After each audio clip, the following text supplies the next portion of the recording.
Nkwaniriza ku Volongoto omulungi yonna gy'osinzira okutulaba nze Dr. T. Amale. Video eno egenda kuba mpanvu katono. Bw'oba toyagala video amateeka mangu giveeko. Bw'oba ogyagadde Mukama akuwa omukisa. Tuvaako mu comedy ne tuvaako mu bisanyusa ne tuddako mu bintu eby'amakulu. Kubanga nina obuvunaanyizibwa obw'okukusesa ate n'okuzimba obulamu bwo. Kibayita celebrity ye muntu gwojaguza ati gundi yannyamba bwati ng'ovuddeko ye okufuna erinnya n'okugaggawala ayina okuddiza eri company eri abantu aba bulijjo. So tugenda kusoma ku topic gye tutasomangako olwaleero gye bayita transition, enkyukakyuka.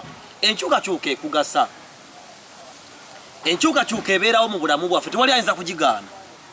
Era abasinga boogera ku nkyukakyuka naye bategeera kya byabufuzi nti kukyusa mukulembeze kuleeta mulala.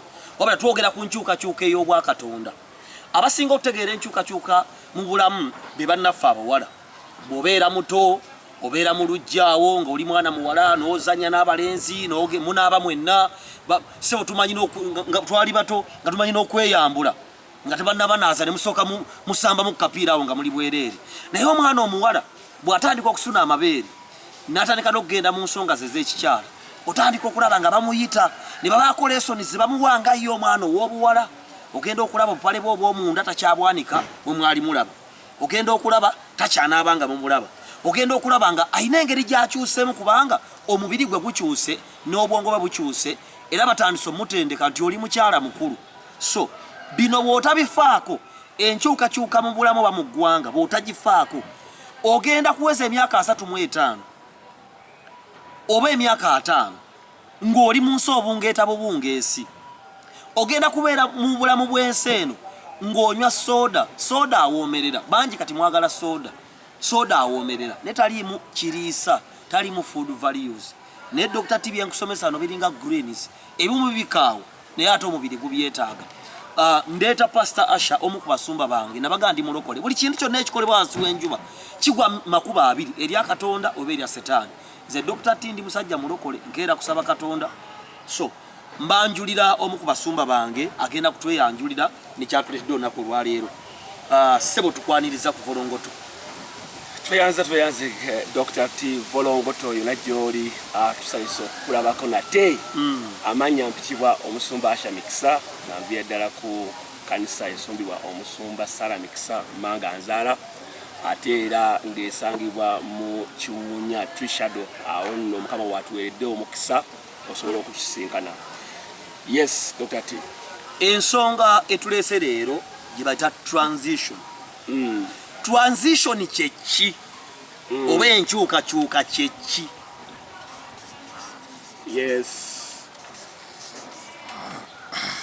Transition is a very heavy topic, Dr. T. And we are blessed to have you ask this. Manyi nti wali omunnaffe asobola okubanga aweebwa omukisa. I would desire to share on this briefly, using the ideology of number. Yeah, because it may be a bit easier for us to capture. Transition is basically a process of change. A process of change from one state to another. However, transition to fully be in the authority of its own words, it will take 6 years. Yes, 8 concepts. For transition to happen, yes, it must take 6 to 8 concepts. Kati ojasanga, for example, we have just used the word change. Change is a vessel in transition. Change is one of the ingredients of transition. Thank you very much. One of ojasanga ebigambo nga shift, for example. Shift. Yes. We will have almost 8 of them, and to better omuntu waffe alaba, transition is everywhere. Transition is in our life. Ngabo yogedde. Mubiri gwaffe tukyuka. Wasikyasobola kunaabira mu lujjanga abantu banda. Tekisoboka. Bano bagamba omusajja mulalu. Omwana omuwala bamwawula ku mwana omulenzi. Bwe mbeera abato mbeera mu kisenge kimu. Omwana bw'aweza emyaka 7 oba 8 oba emeka ne batandika okukola ki? Because transition is changing, shifting. Exactly. Some other words would be like crossing over. Crossing over. Now, we for omuntu waffe okutegeera because transition eri tutera okuteekesira ku muntu man atudde ku ttaka. Transitions happen upon a man on Yes, land. exactly. These are going to be very important things. Nga twogera ku kigambo kyaki? Transition, which is basically a lifestyle mu buli muntu yenna ne mubiri n'ebintu n'ettaka lyennyini likola litya likyuka bwe tuba tukoze ekigambo ekyo mu Luganda. And biblically would want to have to eye that nti transition at the end of the day is an individual, and that individual is Yeshua. Yesu Kristo. Transition muntu. That's why bwe tuwogera ku transition yatugeze mu ggwanga tugenda kuba tulina abantu betuwogerako. Tugenda kuba tuwogera ku people power. Tugenda kuba tuwogera ku a change of government, a change of administration, a change of lifestyle.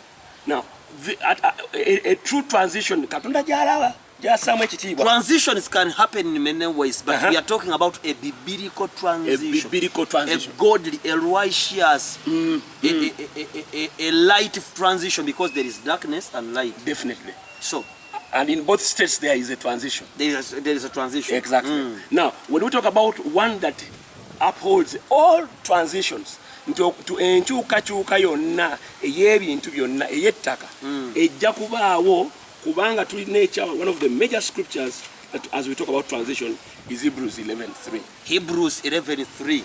You can note down. Nti etunnyonnyola nti ebintu byonna bye tulabako nga bwe nkwata essimu eno nga bwe nkutte anything biva mu nsi etalabwako. Anything visible, yes, comes from the invisible. The invisible world. Now, the invisible world is not necessarily per se that it is invisible. It is invisible yet visible. Bible concerning the description of faith, the evidence of things unseen. Kakati transition egenda okugasa ettaka egase n'omwana w'omuntu erinako gy'eva. So on our study today, in our minutes, we would want to labor where it is coming from. Enkyukakyuka y'omwana w'obuwala oba kale tugeze transition ng'omuntu ava mu P4 agende mu P5. Already there is a transition there. Ava mu secondary agende mu ki? Waliwo okugamba transition is kind of okubikkako olupapula luno n'obikkula neeyanziza. Page number eba ndala n'ebiwandiikiddwako. Tewali kitabo ng'ebiwandiikiddwa eno bifaanana ebiri eno. It means transition is mu ngeri ennyangu kwe kubikkula olupapula olulala neeyanziza. That would be mu ngeri ennyangu. That is why the scripture speaks to us nti abaagala Katonda oba abaana ba Katonda abajja mu kitiibwa n'abatwala mu kitiibwa. We get from glory to glory. We are transited into a glory. We are transited into a glory. That is the basic. Tuva mu state ye tuva ku lupapula olumu okugenda ku lulala. Kakati obuzibu obunene ye transition to happen nga abaliwo, especially omwana w'omuntu oba oyo ayita mu transition nga talina knowledge ya transition. Kubanga where there is no knowledge there is destruction. Hosea 6. Without amanya waliwo okuzikirira. Wabawo okuzikirira. Hosea 6 number 4. Kakati nosanga nga ebintu ebisinga obungi olw'okubula okumanya nga transition yezira ngabula abwejjidde e Uganda. Ate it is global because it is for the body of Christ munsi yonna. It is specifically in Uganda we can't deny the truth that we are in a transition state. Kakati kyokka transition nga government bwe tukimanya nti Uganda tubadde mu transition tulina okuba n'ekifaananyi ekirala ekitonotono kyotutaka essira Dr. T ne tuziyita mountains of influence. There was somebody who was asking yes. in the last video we did that what are the mountains of influence. That is going to be another topic which we are going to talk about in the next video. But we have different mountains of yes. Some bit of wind here. Yeah. Mountains of influence. These are pulpits. These are these are stages where people stand to serve. To serve. Powerful word. Zensozi abantu ko bayimirira okukola emirimu gyabwe b'okuweereza. Nze Dr. Tindi wa media ate ono musumba. Waliwo abali mu byenjigiriza, waliwo abali mu gavumenti, waliwo abali mu birala. Naye nga bonna ffenna tugasa. Media neetaaga omusumba tumwetaaga, government tugyetaaga n'abenjigiriza. So those are the mountains of influence, and always there are 7 or 8. There are 7 always or 8. So kyetugezaako kutegeeza nti transition esinga kulabikira nnyo mu baana ab'obuwala. Omwana omuwala bw'akula, nze nsobola okutambula n'enva wano neŋŋenda eggulu nga ndi nangalonsa, naye omukazi aba ne kabbaaga ke mwateeka ebintu bye yeeteeseteese ye ng'omukyala, era munnaabwe singa afuna obuzibu ojja kulaba ng'abeeteeseteese bakola batya because bamanyi. So tugende mu maaso tusimesirira ku ekyo kyoyogedde kwa kikulu. By nature, transition happening. Let us take a good example of Matthew number 1. Matthew number 1. Yes, we have the genealogy from Abraham to Christ Jesus. Christ Jesus. Era transition yetwala 42 generations. That can be one of our best. There are quite many. Naye the grace nti mukuzaala bano abaana oba mukunemenga amanya amakulu ago tulinamu abakyala 5 njagala kuteeka sira ku nsonga gy'oyogedde. There will always be ate abakyala be bazaala. Omuntu agamba nti olupapula olupya ndufunye ngenze ku page empya wabaawo okuzaalibwa okupya era bw'ojja osoma ojja kusanga it has been happening again and again. Look at the 5 daughters of Zelophehad. Abasiikana Musa ne bamugamba ssebo taata waffe yafa mutuukirivu. Musa n'agamba nti Mukama n'amuyita jangu kyeboogedde kituufu. Kubanga transition yonna bwe kigambo ekyo bwe kiggwa ne tugamba nti tubadde mu transition. Tuba tubadde n'abazaazi 5 kubanga bamaama be basinga okutambuliramu akabonero aka transition. Lwaki? Kubanga babeera olubuto ne bazaala. So we are talking about 2 types of transitions, but for now we are leaning against the transition of Yeshua HaMashiach, Jesus Christ, the Son of the Living God. Amen. So there is a Luciferic and a satanic transition. Yes. Bavubuka bannange lwaki Dr. Tiamali mulaba nga avaayo oluusi? Waliwo abantu abaagala okukyusakyusa ensi yaffe mu bubi, mu kuwemula, mu kuvuma. Look at South Africa. Honestly. There is a kind of a bad transformation, transition. Yes. Wabaddewo emabegako awo kiweevu n'abantu kye bakakasiza nti walaayi eno enkyukakyuka si ki tujja babba tujja batema singa okulonda kuggwa tugenda tujja ezemmotoka tujja zitwala mwe tujja batema abanyarwanda mwe tujjagira bwe muti mwe bwe muti ng'oli olinga kino amagambo amanene bwe gati ngafuuka ki. So there is a darkly transformation. There is a godly. So we are talking about a godly transition whereby it's vital for you to know when is the world is when is you, your family and your nation is transforming. Because if you don't know, you don't see. Exactly. If you don't see, you lose your head. You lose your head. Very, very, very true. Lwaki mbagambe ojja kugoberera lumbuyi ne pengepenge ne antikaduuka n'abalabe mwagala ennyo naye oyo soda nankubadde awooma taliimu food value. Kyokka ate mu butonde batugamba nti bw'ogenda mu katale ebintu amaaso go bye gaagala byejjeeko amaaso go bye gatagala byoba ogula bye biri mu food value. Nze sinza gula cucumber nja gula naanaaso oba amaki amenvu.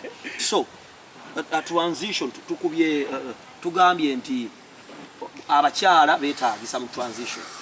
Number 5 is a number of grace. Among many. Grace. Era oyogedde ku nsonga nti we want to be very different nga vulongo to really mateka gayo begali. Kuba emu ku problem ya transition. Ojogedde. Kuba buli otuba ne transition eri godly. Wabawo ne transition eri ungodly. Kikulu nnyo munna ali akikola atya. Waga zino force bbiri ziri parallel nezikubagana. Exactly. Kyokka the ungodly bapeng n'abalala abawemuzi. Their ability to stand and cause whatever they call a change is because a kanisa, the church, the church, elina change okuita hyper grace. And this is the state gitulimu ng'eggwanga.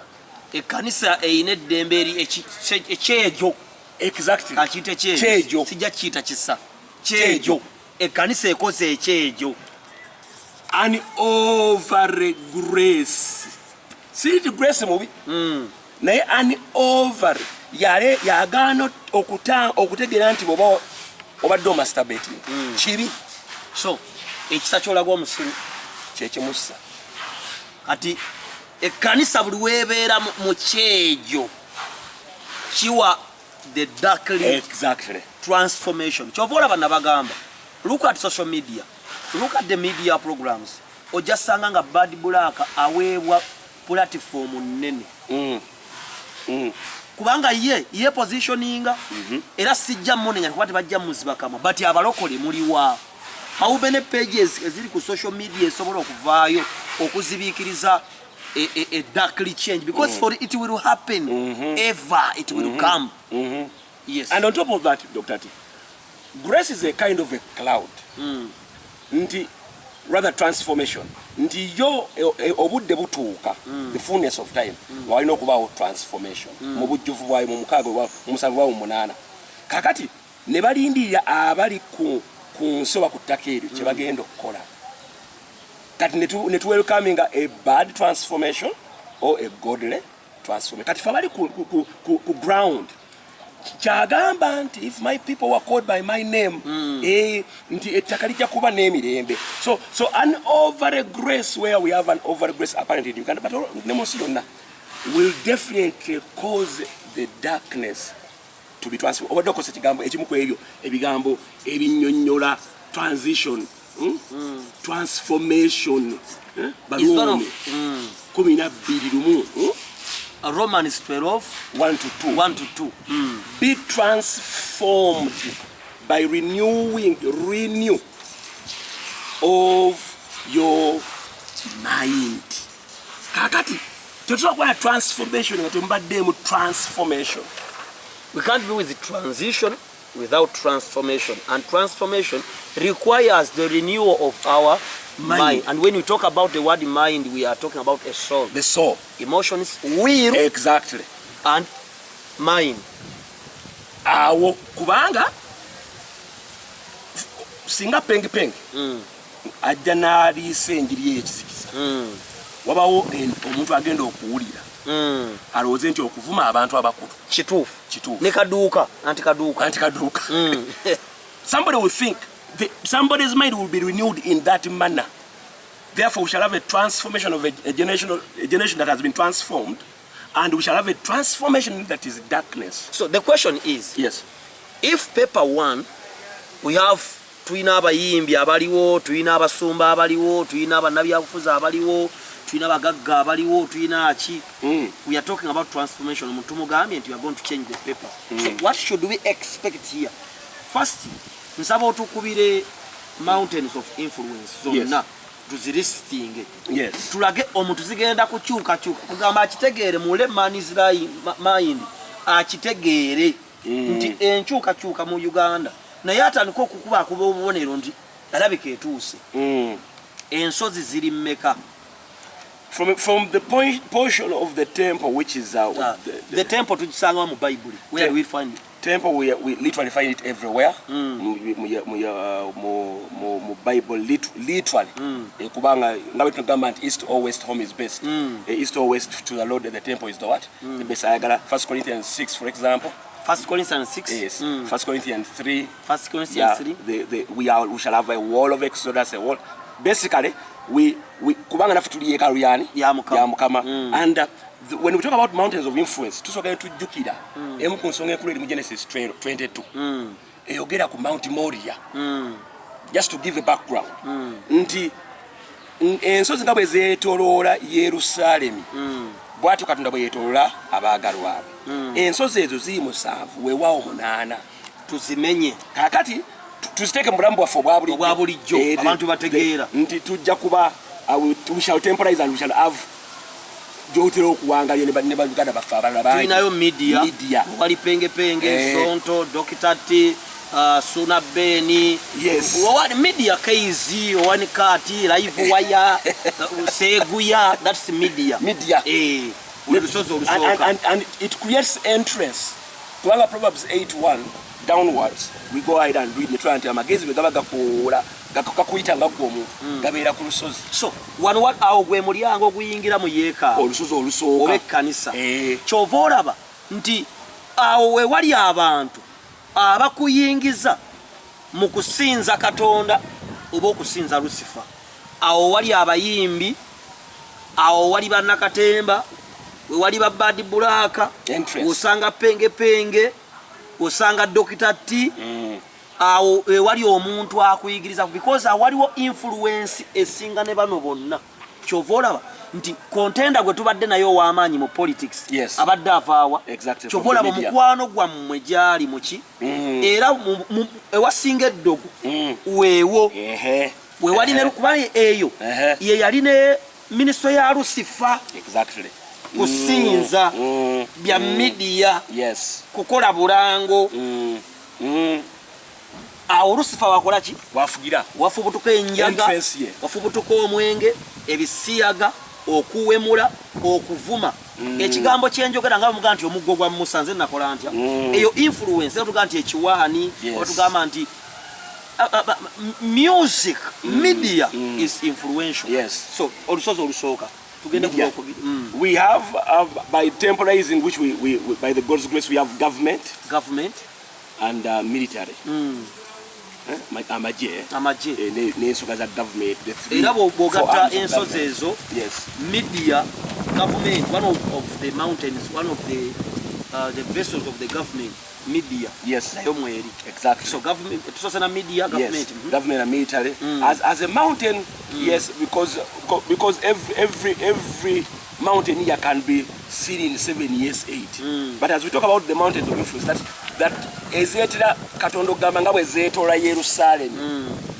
bwatu bwetola abantu be nti nange bwe nfuuka omwana wa Katonda era bwatu bakola atya bwanetola naye ate thank God tinaffe tugenda ne tukola wakyogeddeko dda gye tuwangaalira there are mountains we have the mountain of family now these two are kind of invisible vessels but we shall talk about that later family amaka twademu n'ensonga za process by process exactly naivety ensonga za amaka it's a wall mountain olulala we have we have art and hospitality ensonga za hospitality weziwangalira ensonga za faith sometimes we talk about religion but I will maintain faith kanisa and we have business mutaka bumali we have education and then science and IT and technology. So those are basically the mountains of influence that tuwangalira basically between science and technology. We have education, we have business, we have get money to look after ourselves. We have the family, faith, art and hospitality, government and military and media. So bwe tugamba ku nkyukakyuka kyekigenda okubeerawo mu ebyo what should I expect omuntu atandika okwetegereza bino bikyuse if I talk about media bichi related to transition so if we talk about if transition is in fullness these mountains must transit these mountains must face the change the shift the crossing over the mountain themselves n'abantu abawangalirako and you have seen it already in Uganda. We are seeing it, that transition. And Dukira, by nature, transition, so much upholded. This seems to be the silent two, media and family. Yet very important because they do a cover up. They cover up the mountains. So we primarily deal with these ones, the 6, because the 6 are completely done and they give us a 42 structure, right? Now, when we have another 7, we have 49 that literally takes us into what we call Jubilee. Right? Kakati, omuntu alina okutegeera nti twetwogera ku transition ejja kuggwerayo nga tuli mu 56. However bwetuuka mu 42 Kristo aba azaalibwa ne tugamba nti Uganda kuva His Excellency twakyogerako koddas on this page 79 leero tuli mu myaka namumeka mu ebiri kyokka ojja kusanga nti ne mountain zonna kati zirina that voice. Okay, your question here, what are some of those things that must be needed right now? Ekisooka omuntu kimugwanira okufuna to be a student on that mountain, kubanga buli lusozi lukasuka okumanya okupya. Balumi munana agamba nti n'ebitonde ebiri ku lusozi olwo wakutaka eryo birindirira the revealing of those that have been transited.